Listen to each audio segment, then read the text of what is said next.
Sir, ये देखा गया है सेक्सटॉर्शन के मामले भी काफ़ी बड़े हैं। अभी सबसे बड़ी बात ये है कि आपने 2 महिलाओं को गिरफ़्तार किया, जो कि लोगों को फँसा के उनसे पैसे ऐंठ रही थी और लोग भी डर के मारे कि हमारी सामाजिक प्रतिष्ठा ख़राब नहीं हो, पैसे दे भी देते, फिर भी आपके पास पहुँचे और आपने इनको गिरफ़्तार किया और अब आपने बाकायदा ये निर्देश दिए हैं कि ऐसी महिलाएँ, जिन्होंने कई सारे मुकदमे दर्ज करा रखे हैं जो कि झूठे हैं, उनकी एक प्रोफ़ाइल तैयार की जा रही है ताकि उनके ऊपर भी एक्शन लिया जा सके। सर, ये किस तरह के मामले हैं और लोगों को क्या सतर्कता इसमें बरतनी चाहिए?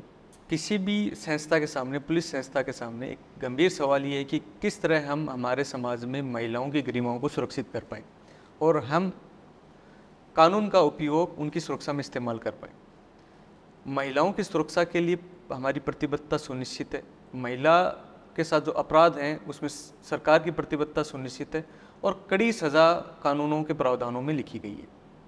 कई बार लेकिन ये देखने में आता है कि कहीं न कहीं इन कानूनों का इस्तेमाल एक्सटॉर्शन के लिए, धमकाने के लिए या इन कानूनों को ही व्यापार बना लिया गया। ऐसा अभी जैसे हमने 2 महिलाओं को अरेस्ट किया, तो इनके द्वारा लगभग दर्जन भर रेप के मुकदमे अलग-अलग थानों में दर्ज कराए गए। तो ये एक बड़ी चुनौती थी। जब ये अभी जो हाल में ही ये केस दर्ज हुआ वैशाली में जिसमें इस महिला को अरेस्ट किया गया, इसने लगभग दर्जन भर मुकदमे दर्ज करा रखे थे। किसी मामले में किसी व्यक्ति को धमकाना कि इस पे मुकदमा लग जाएगा, उसी चरण तक वसूली कर लेना, वहाँ तक वसूली नहीं हुई तो पुलिस में एक एप्लीकेशन दे देना, उसके बाद वसूली कर लेना, उससे भी वसूली नहीं हुई तो एक एफआईआर दे देना। उस एफआईआर में अगर एफआईआर भी लगती है, पुलिस उसमें अपराध नहीं भी मानती है, लेकिन उस पूरे चरण में उस व्यक्ति का या उसके परिवार का जिसके ऊपर ये झूठी शिकायत की गई, उसका कितना मानसिक शोषण होता है, इसका अंदाज़ा लगाना बड़ा मुश्किल है, लेकिन बड़ा शोषण होता है उनका। ऐसे लोग, ऐसी महिलाएं कुछ आ गई हैं जिन्होंने इन कानूनों का दुरुपयोग उस हद तक कर लिया जहां पर ये खतरा उत्पन्न हो गया कि कहीं ना कहीं इन कानूनों का इस्तेमाल हो रहा है एक्सटॉर्शन के लिए।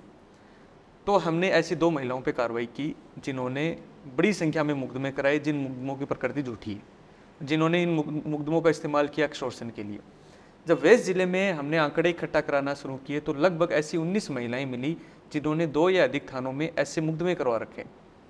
उनकी हम प्रोफाइलिंग करवा रहे हैं कि कैसे 2 या अधिक मुकदमे हैं जिसमें अलग अलग लोगों पे कराए गए, 376 के, 354 के। तो हमारी प्रतिबद्धता इस बात पे भी सुनिश्चित हो कि कहीं भी कानूनों का दुरुपयोग नहीं हो और कानूनों का भय दिखाकर लोगों से एक्सटॉर्शन नहीं हो। अभी जिस महिला की मैंने बात की, अभी 1-2 दिन पहले मुझे पता चला कि कोई एक व्यक्ति था जो सरकारी नौकरी लगा। अब उस तथ्य को हम तस्दीक करा रहे हैं पूरी तरीके से, वो उसकी नौकरी छूट गई क्योंकि उस पर केस लग गया। वो व्यक्ति आज एक बड़ा सरकारी अधिकारी होता, लेकिन अभी वो खेती कर रहा है। हम कभी उन पीड़ितों से जाके नहीं पूछते जिन पे दर्जनों भर मुकदमे हो गए कि उनके साथ हुआ क्या।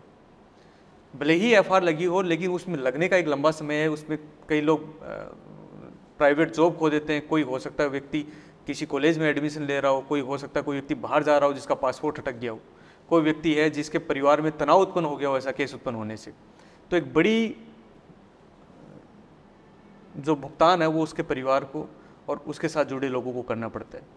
तो कहीं ना कहीं हमने कोशिश की है कि हम इनकी प्रोफाइलिंग करें और इन प्रोफाइलिंग करके हम इस कम से कम व्यापार को रोकें जिसमें संगठित तौर पे इस तरह का दिमाग लगा के लोगों से वसूली करने के प्रयास किए जा रहे हैं। अगर ये वीडियो आपको अच्छा लगा है तो दिल से ब्रेव चैनल और दिल से ब्रेव क्लिप को लाइक करें, सब्सक्राइब करें, कमेंट में हमें ये ज़रूर बताएं क्या चीज़ अच्छी लगी और हाँ, बेल आइकन को ज़रूर दबाएं।